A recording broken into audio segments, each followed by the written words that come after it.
Muito obrigada pela presença de vocês e vamos ter uma aula particular, né? Só para nós. Então, como vocês devem estar sabendo, o assunto hoje é sobre o histórico, a história do piano, e eu coloquei esse título, Sua Majestade, o Piano. Chegaram mais dois aqui, sejam bem-vindos. Porque realmente o piano é o rei dos instrumentos, que proporciona tantas emoções em todos os gêneros musicais. Desde que ele passou a ser inventado, há 300 anos atrás, ele veio percorrendo todo o repertório de música clássica, entrando no século XX, já no final do século XIX, na música popular, no rock, no jazz. O piano ele está aí para ser servido por todos os gêneros da música. E aqui está essa foto linda, bem igualzinho ao piano que está aqui no palco, esse piano maravilhoso que a cidade de Medianeira está tendo. São poucas as cidades no Paraná que têm à disposição um piano de concerto, próprio para receber grandes pianistas. Então, o piano foi criado, foi inventado na Itália, ele foi remodelado várias vezes na Alemanha a partir do início do século XVIII.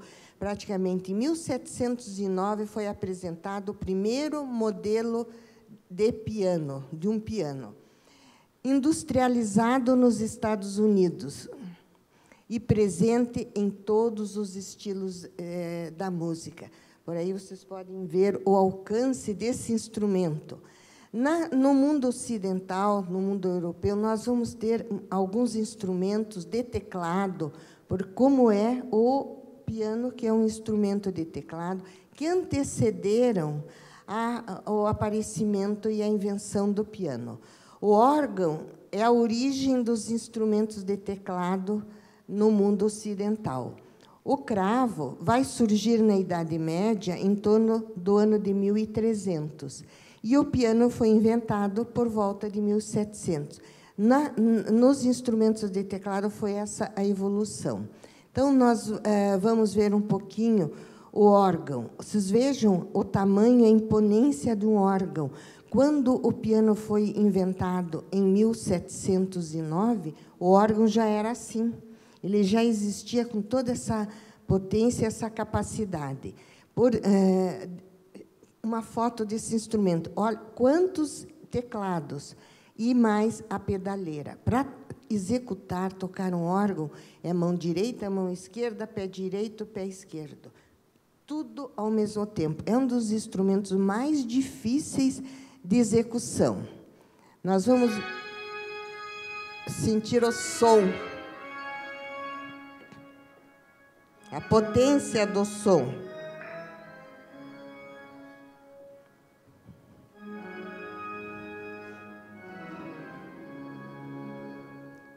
O grave.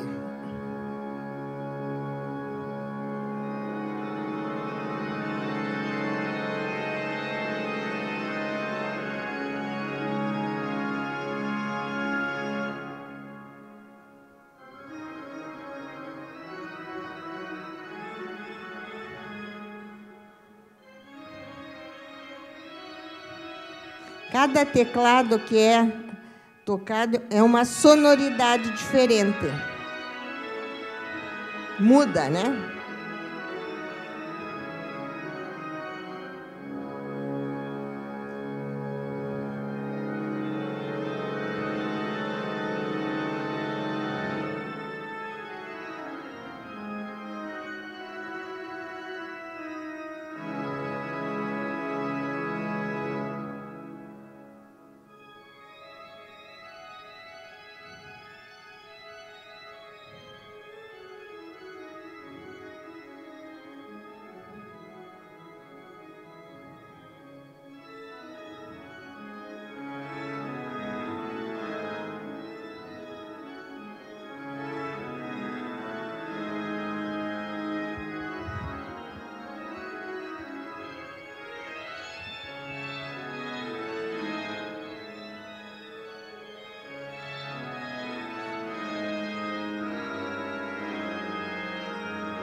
Vocês sentiram como ele faz força para tocar?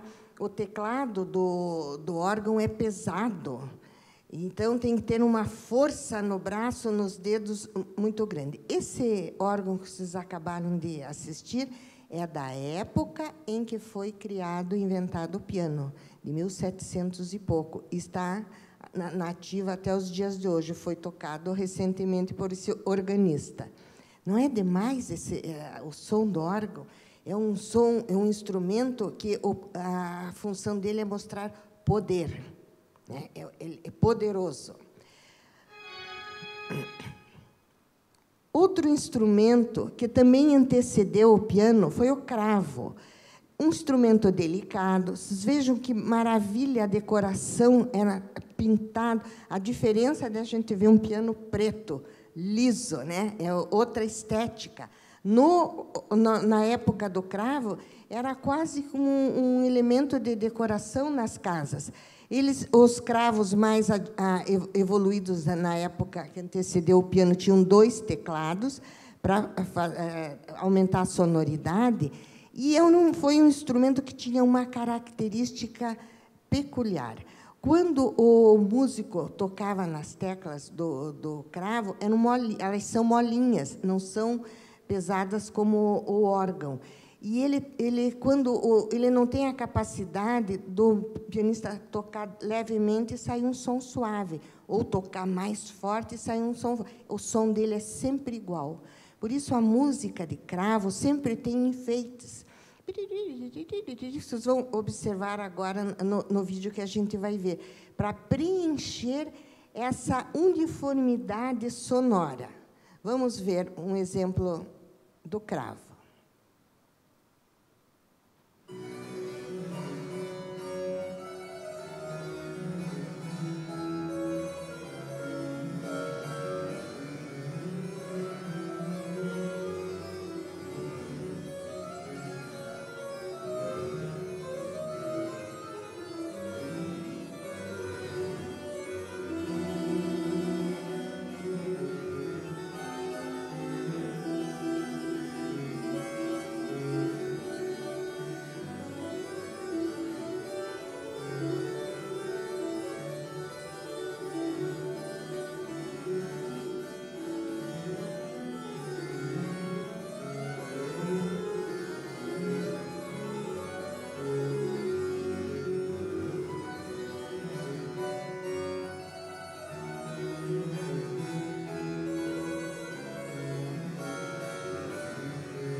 Que tal?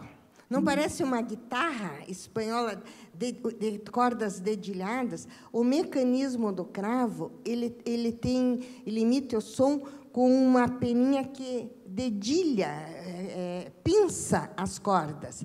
Qual vai ser a grande novidade do instrumento que virá depois deles, que é o piano? O sistema de emissão de som não vai mais ser assim, pensado e dando esse ar de um violão, de uma guitarra espanhola, portuguesa, mas vai ser um mecanismo que foi criado que a corda será percutida, batida. E com essa genial ideia de um italiano vai surgir o piano. Qual a grande novidade que esse instrumento vai apresentar?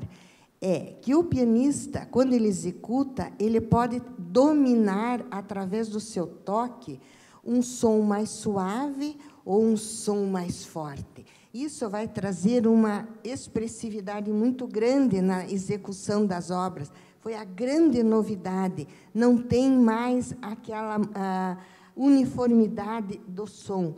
Nós podemos dizer que ele é um instrumento que pode fazer a nuance do som.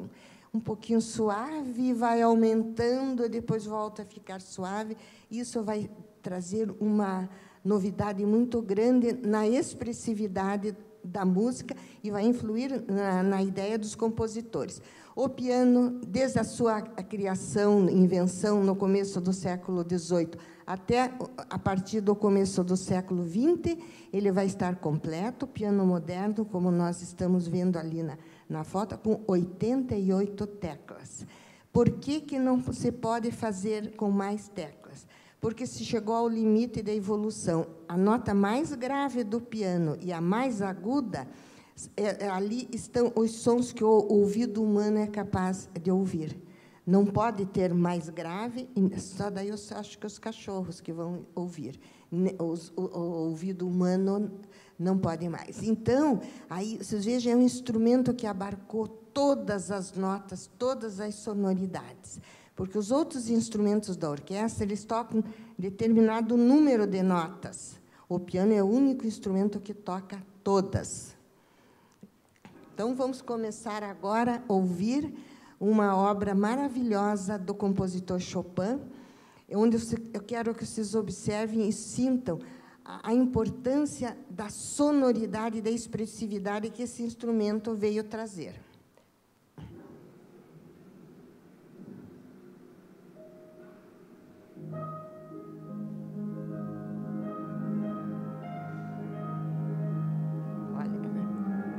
Olha como ele na interpretação, ele faz com som, daí encolhe. Nenhum instrumento fazia isso. É quase um suspiro, assim.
Quem tocou para nós? O grande pianista do momento chinês, Lang Lang. Vocês sentiram a maravilha da potencialidade desse instrumento? Que cada um que senta ali lava a sua alma, toca do seu jeito. Então, as interpretações são muito diferentes, cada vez que a gente escuta. Então, o piano é o grande instrumento ocidental, criação da civilização ocidental. Se tornou o instrumento da era industrial, porque, a partir do início do século XIX, o mundo mudou com a Revolução Francesa. Então, ele vai representar a era republicana, o instrumento da cultura urbana. As pessoas, todo mundo vai tocar piano com as ideias republicanas pós-Revolução Francesa. Pelo menos vão poder fazer isso, né? Então, a complexidade da sua construção. Eu vou colocar um trecho de um documentário que mostra muito bem. Vocês tenham paciência que eu tenho que achar aqui, mas eu acho. Mas não consigo. O que é isso? Como é que eu faço? Eu costumo dizer que o piano é um fenômeno. Eu vou ter que pular, não consegui aqui. Em música, uma proporção gigante. Um pouquinho só, vamos ver.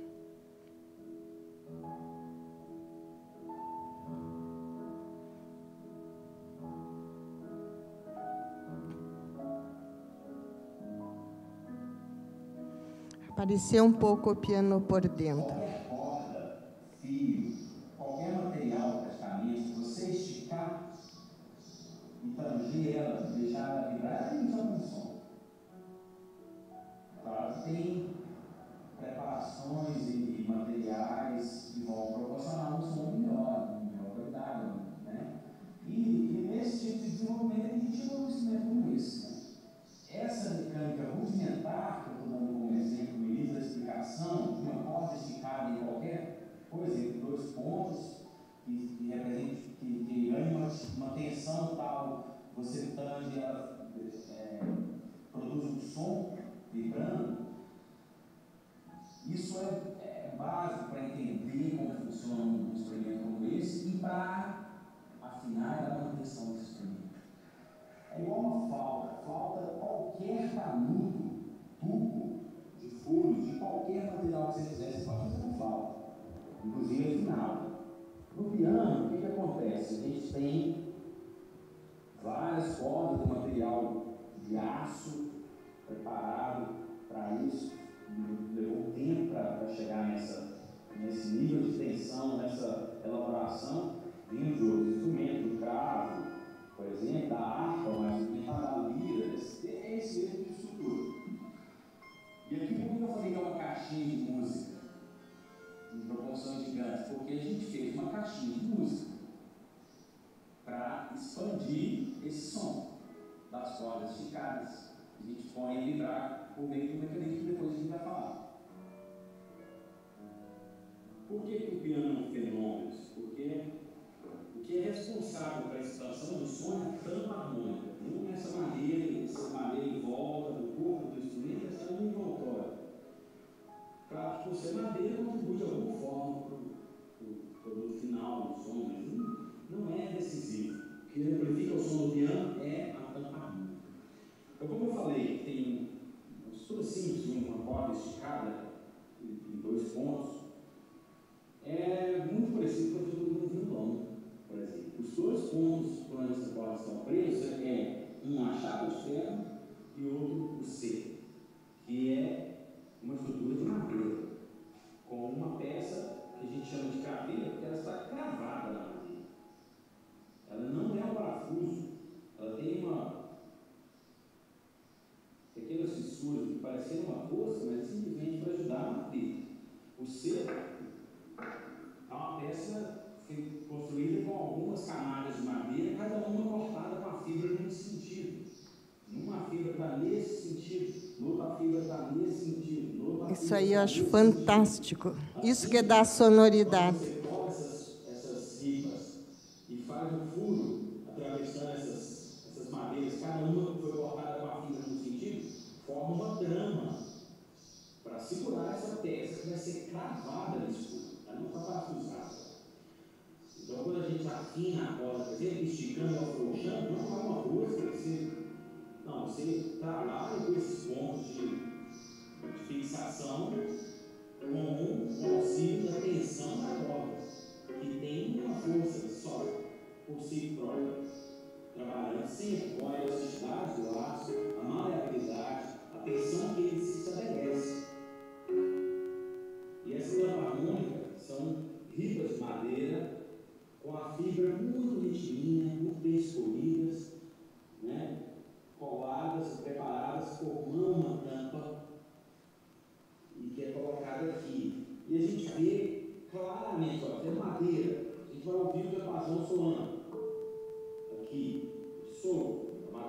dele, né? Porque ele está vibrando, mas ele está sonando, eu estou ouvindo baixinho. Agora, na tampa. Impressionante isso, né? E aí começa a complexidade da construção de um piano. E como que tudo isso começou?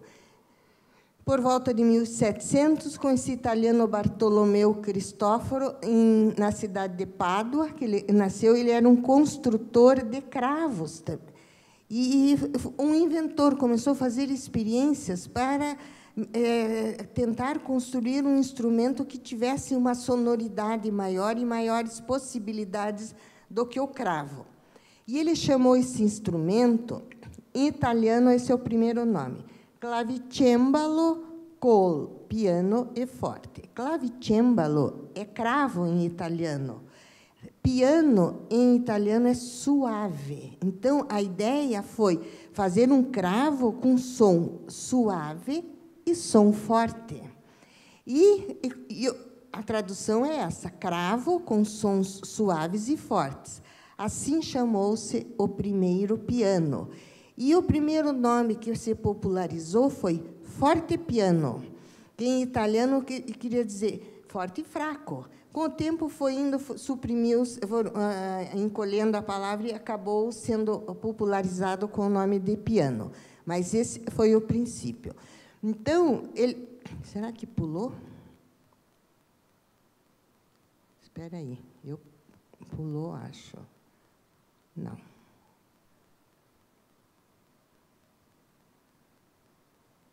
Então, os primeiros pianos eram chamados pianofortes. Cristofori construiu 20 pianos fortes, 3 deles sobreviveram até os dias de hoje, estão em museus na Europa e datam de 1720 e podem ser tocados. Isso é incrível. Olha como eram os primeiros pianos. Não lembra a parte física do cravo? Quase o modelo foi muito parecido. O que mudou foi o mecanismo aqui, na parte da emissão do som. Aqui tem mais 2, são os pianos fortes que sobreviveram. Completamente diferente do que nós vimos. Para chegar nessa evolução, e esse piano, mais ou menos, levaram 100 e poucos anos de pesquisas, de avanços, de inovações. Então, foram sendo incorporados, como nós vimos no começo. A Alemanha vai ser muito importante, os alemães vão desenvolver esse instrumento inicialmente criado pelo italiano. Então, a mais importante invenção vão ser os pedais, que foram patenteados por um construtor inglês, Broadwood. Essa é uma marca de piano inglesa da época de Beethoven. Beethoven gostava muito disso, porque estava tocando no piano que havia de mais moderno na sua época. Então, o objetivo dos pedais, na apostila que vocês vão receber, tem direitinho o papel de cada pedal. Aumentar a gama de dinâmicas. O que é dinâmica na música? É esse movimento suave, vai por forte, forte, vem para o suave. Isso chama-se dinâmica, a dinâmica do som, que é manipulado pelo intérprete. O pedal direito vai fazer isso. Aprimorar as diferenças entre as sonoridades mais fortes e mais fracas. Elas ficarão mais evidentes com a atuação dos pedais. Então, o pedal direito, do pé direito, como você está vendo ali, amplia o som, fica como se fosse o pedal do meio vai ocasionar uma coisa fantástica. Foi uma inovação já no início do século XX. O pianista aperta o pedal do meio e toca uma nota grave. Pum, e tira a mão, a nota fica soando, e ele pode, com as mãos, tocar outra coisa, aquilo ali fica como um bordão de acompanhamento. E o terceiro pedal é para deixar a sonoridade bem suave, para os momentos que o pianista quer tocar bem pianíssimo. Quando a gente fala pianíssimo, são sons suavíssimos. Vocês vão ter oportunidade hoje no concerto de ver isso.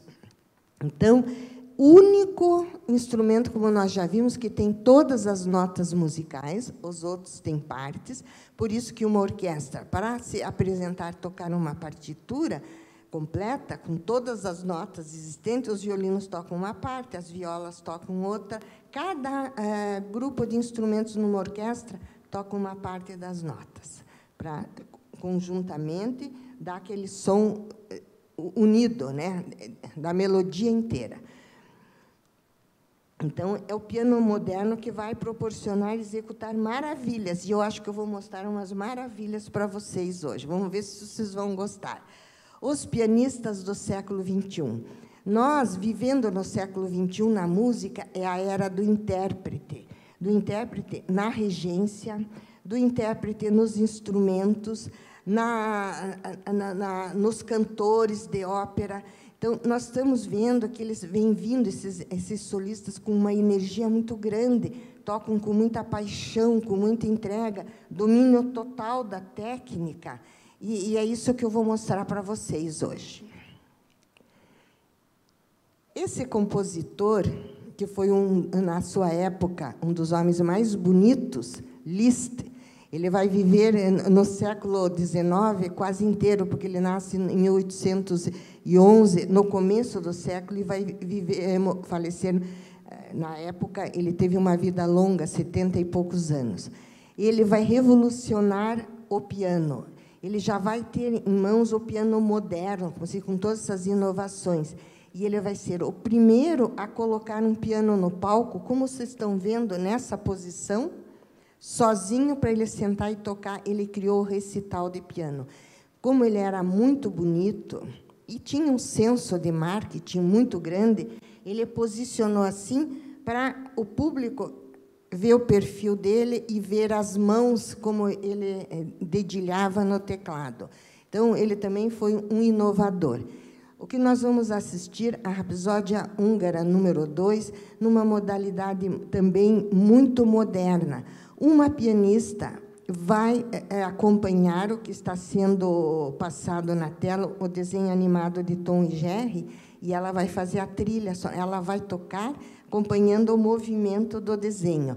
É uma coisa muito interessante que hoje na Europa está acontecendo isso, de passarem na tela, como era no começo, no tempo do cinema mudo, o pianista fazer a trilha.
o toque.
Lindo, né? Muito bonito.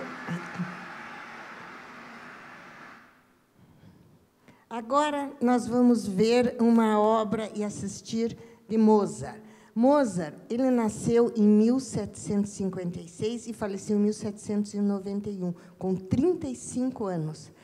Ele vai ser o compositor, o pianista que vai ser o símbolo da substituição do cravo pelo piano. Quando ele tinha 21 anos, ele aboliu o cravo completamente e passou só a tocar no piano, mas até os 21 anos ele também tocava cravo e os primeiros modelos de piano. E ele vai ser o primeiro compositor a compor exclusivamente para o piano e até para a modalidade que vai ser objeto do nosso concerto hoje, que é o piano a 4 mãos. Foi Mozart que começou com essas composições no finalzinho do século XVIII. E hoje, no século XX, como nós estamos na era do intérprete, o intérprete, com domínio total da técnica, ele tem a liberdade de criar a sua leitura, a sua interpretação de determinada obra, sempre obedecendo a partitura, não se mexe na partitura, mas a liberdade, o som suave de uma pessoa não é o mesmo da outra. São sutilezas, assim, diferenças sutis. A sensação de velocidade de uma pessoa para outra muda, os biorritmos são diferentes. E eu vou mostrar para vocês a grande coqueluche, vamos dizer, a grande pianista da época atual, a chinesa Yu Wang.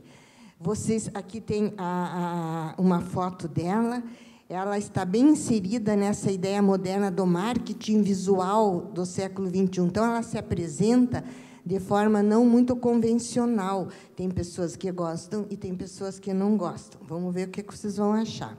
Ela vai tocar o famoso rondola turca numa fantasia do século XXI, numa interpretação jazzística. Ela está discreta, porque normalmente ela usa sainhas curtinhas.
Parece um ratinho.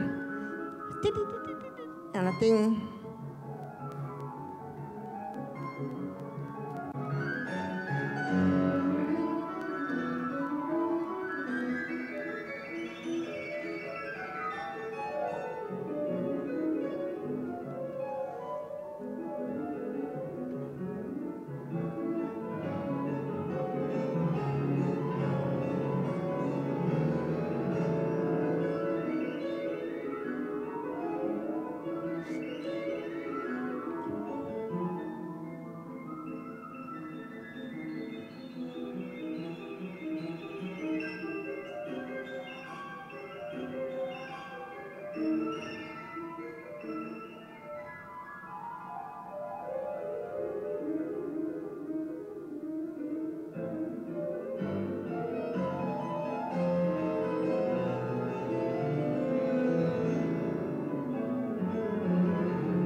Demais, né? É demais essa pianista, demais. Gostaram? Show, né? É um show. Domínio técnico, vocês viram a velocidade que embaralha. Vamos passar para um outro. Eu pulei, apertei demais, eu fico entusiasmada com a Yu Wang.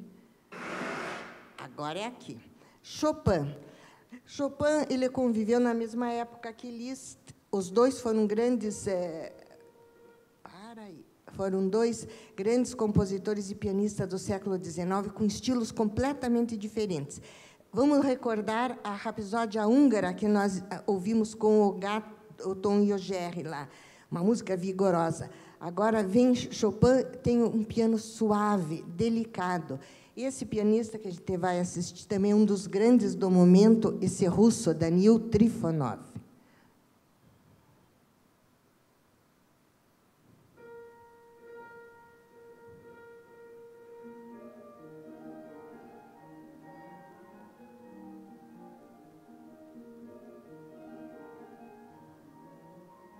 Ele tem um toque delicado.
Uma coisa que eu queria comentar com vocês. A revolução que foi esse instrumento, a partir do momento que se aumentou a sonoridade, e é um instrumento que os 10 dedos tocam ao mesmo tempo.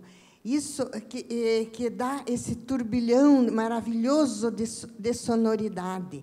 E habilidade para tocar com os 10 dedos ao mesmo tempo e com clareza, com velocidade, com expressão, são anos e anos de estudos. Porque, quando começaram os instrumentos de teclado, mesmo os primeiros órgãos eram tocados, as teclas eram grandes e pesadas, com o punho, eram poucos sons. Depois, se utilizavam só esses 3 dedos. Os primeiros cravos também, tudo com esses 3 dedos.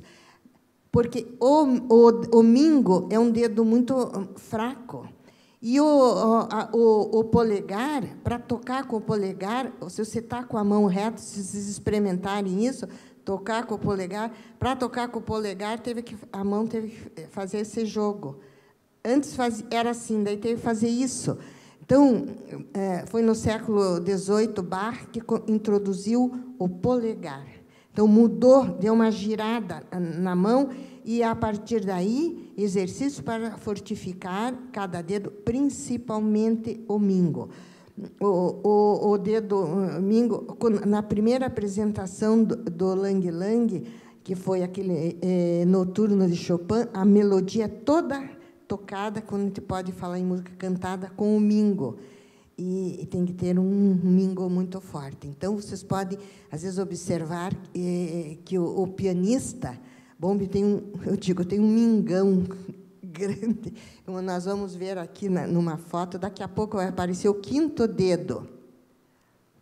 Já vou mostrar o quinto dedo. O Lang Lang, ele põe a mão assim, o mingo quase encosta no anular aqui. Então, o piano a quatro mãos, como eu falei, foi a partir de Mozart, que ele tocava com a irmã dele, começou a fazer composições para essa modalidade. O teclado do piano sempre é o mesmo. Um pianista pode se mover para o grave, para o agudo com liberdade. Agora, duas pessoas, quatro mãos tocando naquele espaço, é muito difícil até essa parte de coordenação motora. Então, as obras a quatro mãos são uma especialidade de certos pianistas, porque é muito difícil. Nós vamos ver um exemplo de piano a quatro mãos nessa obra, Darius Milhaud. Darius Milhaud foi um compositor francês do século XX, e muito importante. Acontece que, em 1920, ele estava no Rio de Janeiro como adido cultural da França, fez amizades com o Villa-Lobos. Ele já era um músico, um compositor, a carreira era para o sustento dele, a carreira diplomática. E ficou encantado com o Rio de Janeiro, com os grupos de choro, com aquela nossa música, o choro e o samba começando. Quando ele voltou para a França, ele fez essa composição em homenagem aos anos que ele viveu no Brasil, Escaramuche Brasileira. E quem vai tocar para nós são dois irmãos holandeses, Jussen, os irmãos Jussen. Parecem gêmeos, mas eles não são. Eles têm 2 anos de diferença, são muito parecidos. E eles estão assim fazendo muito sucesso com esse repertório a quatro mãos. Agora vocês vão ver a leitura de um francês sobre a nossa música. É muito bonito. Tá abaixo, Zé.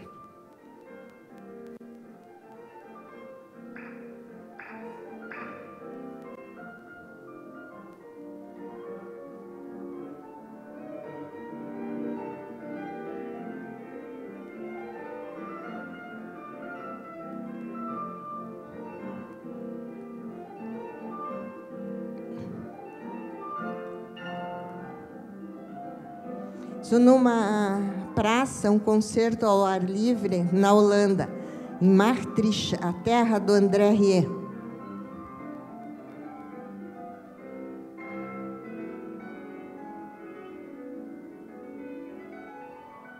Aqui eles estão tocando em 2 pianos.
É muito interessante a gente ver.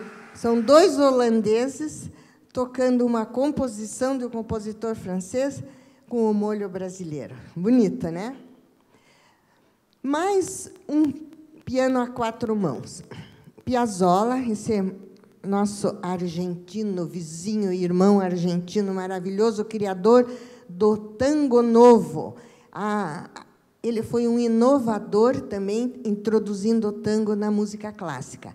Essas 2 pianistas, Katia e Givantza Buniatchivili, elas são da Geórgia, Geórgia lá da Rússia, antiga União Soviética. São 2 pianistas primorosas, e elas vão tocar para nós o Libertango a 4 mãos.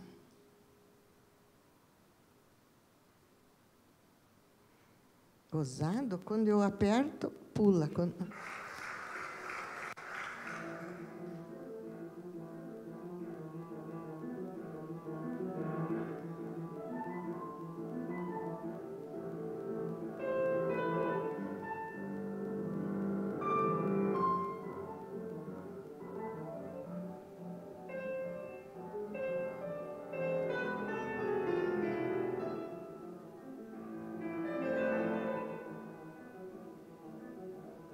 Aqui, o grave está fazendo o ritmo, né? A mão direita, a melodia.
Show, show. Nós vivemos o boom da música clássica no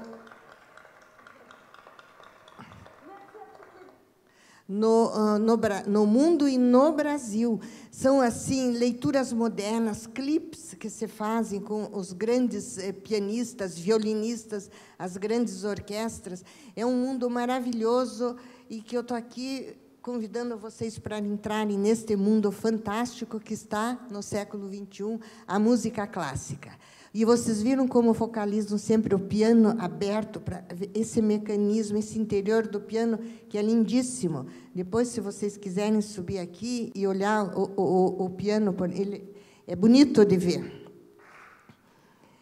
Então, os dedos no piano, como eu falei anteriormente, eles têm que ser treinados para adquirir força. Cada dedo tem um tipo de força e exige o tipo de toque certo na tecla. Elasticidade, né? Abrir a mão, conseguir pegar notas distantes. Firmeza, para dar um toque claro, que a gente escute as notas.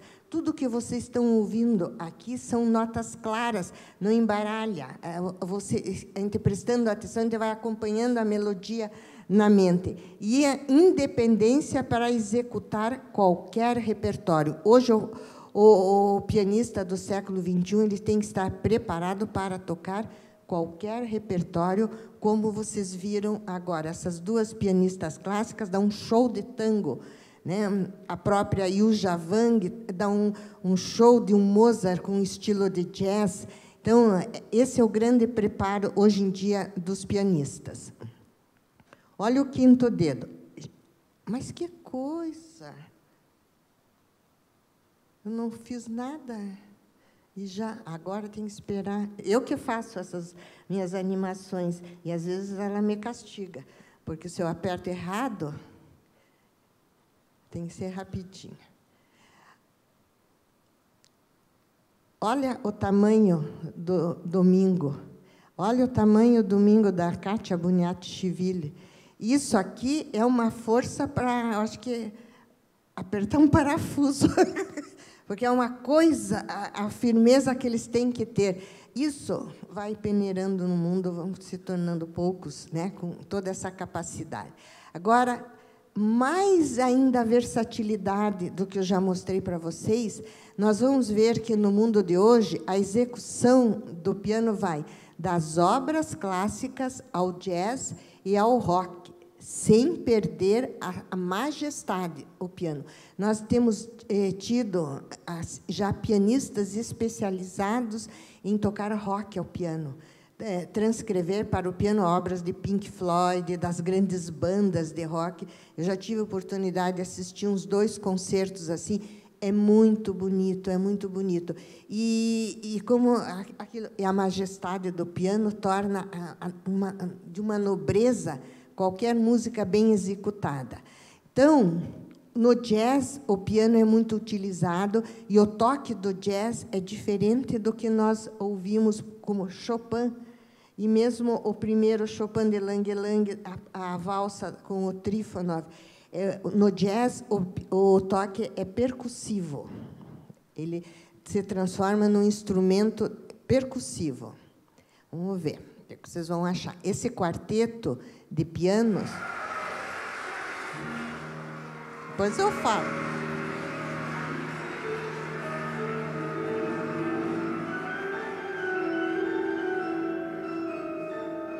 Quatro feras.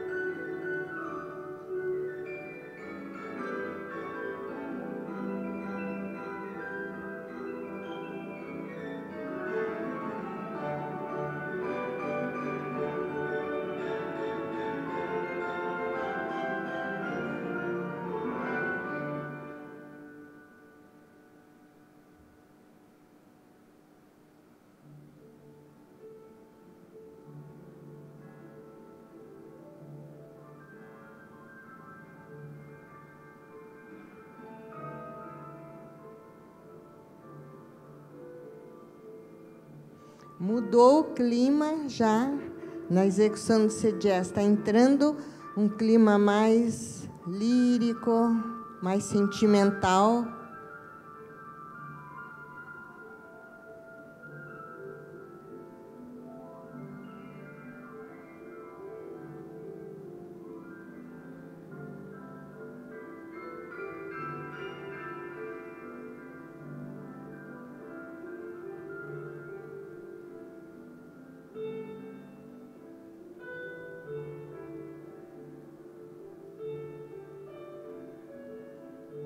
Essa composição que estamos ouvindo é de Bernstein, um musical norte-americano, West Side Story.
um show de jazz, né? Agora, encerrando as apresentações desses diversos estilos no piano, eu acho que não poderíamos deixar de ouvir uma das grandes obras para piano, que é a Polonesa Heróica de Chopin. E que, quando a gente escuta, a gente sabe que é uma grande obra de piano. Na execução de Lang Lang, aqui a figura de Chopin, esse grande compositor polonês, romântico, que dedicou a vida ao piano. Ele praticamente só compôs para o piano. Ele pegou o piano na explosão do início do século XIX como uma grande modernidade. Então, eu vou contar uma coisa para vocês. Eu estive, há 15 dias atrás, com um grupo, fizemos uma viagem com 20 pessoas para a Polônia, para seguir os caminhos de Chopin, que ele está, esse ano, comemorando, eu não sei se é a palavra certa, 170 anos de falecimento. Vimos coisas maravilhosas, e a música, a clássica, você vai ouvindo, a gente parece que vai se sentindo chique por dentro, uma nobreza. Tudo. Quando chegamos no Brasil, em Guarulhos, um mocinho vendendo coisas nos viu com as camisetas escrito Chopin, notinha musical, falou: vocês são fã desse cara, hein? Quem é esse cara? Ele achou que era uma banda, alguma coisa, né? Não, é um compositor de piano. Daí você conhece? Não, não conheço. Ele está fazendo 170 anos de morte. Ele disse: pô, meu! E vocês foram só para ver isso? Eu falei: acabou a chiqueza do grupo, caímos na real. Mas fizemos uma viagem perseguindo todos os lugares que Chopin esteve e assistindo concertos. Então, Lang Lang.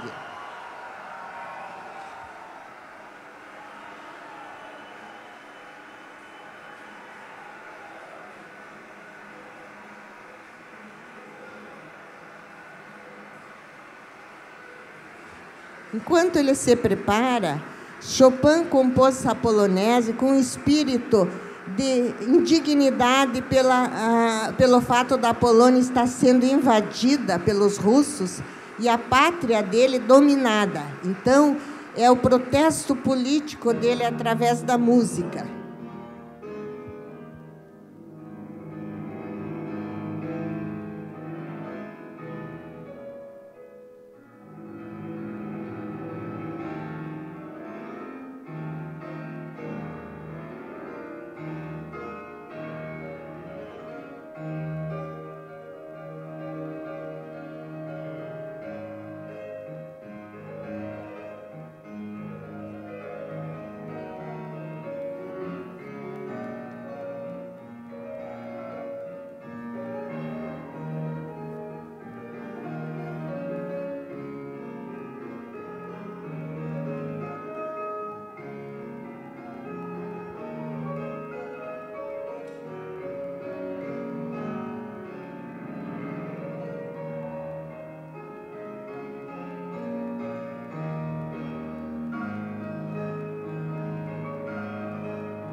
Observe a nitidez de cada nota que ele está tocando.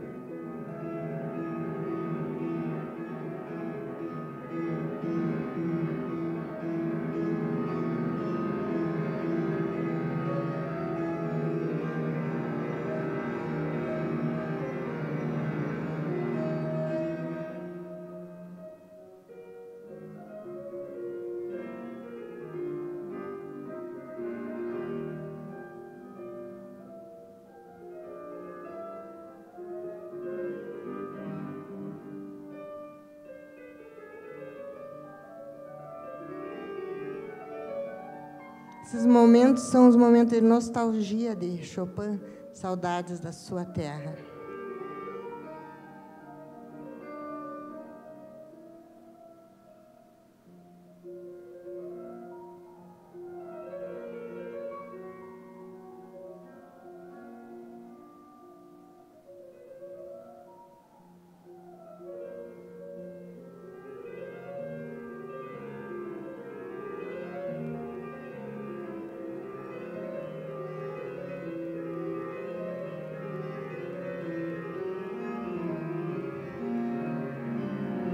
Volta a indignação pelo domínio da sua terra.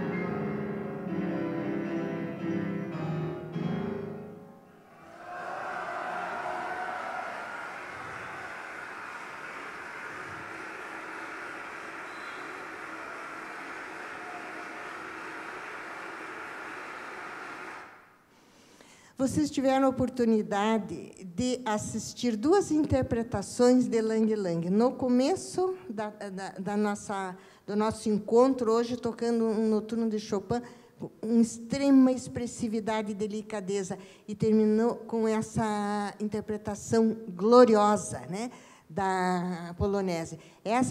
Esse é o perfil dos grandes intérpretes do momento. Então, vou repassar a galeria dos grandes intérpretes que nós assistimos hoje. Todos estão na apostila que vocês vão receber, com as indicações. Dá para dar uma espiadinha no YouTube, se vocês quiserem, né, assistir novamente, que é muito bom. Então, Lang Lang, tem os dados dele na apostila de vocês, chinês, com uma carreira meteórica. Ele é o filho único, fruto da política chinesa do filho único, e com 24 anos ele já era biografado, tem o livro da história dele. Então, tanto ele como a Yuja Wang vêm daquela cultura e educação oriental chinesa, de muita disciplina, muito comprometimento, além do grande talento, né, e uma dedicação imensa naquilo que fazem. Assim, a Yuja Wang. Olha como que ela se apresenta também. Essa foto eu achei um espetáculo, esse momento que pegaram de uma grande emoção dela. Olha o salto que ela usa e os vestidinhos, faz parte do marketing. Esse russo, Danil Trifonov, também, essa foto dele retrata a entrega dele na hora de uma interpretação jovem. Ele deve estar com uns 28 anos, no máximo, 27, 28 anos. Os irmãos Jussen, desde pequeno, estudaram música e se tornaram pianistas profissionais holandeses. A Katia Givantza Buniatishvili, duas queridas, lindíssimas e talentosíssimas. E esses músicos do quarteto de Gershwin que tocaram o jazz de Bernstein. São pianistas suíços, franceses, até esse aqui é suíço também. Também nós temos os dados deles na apostila de vocês. Muito obrigada. E viva a música!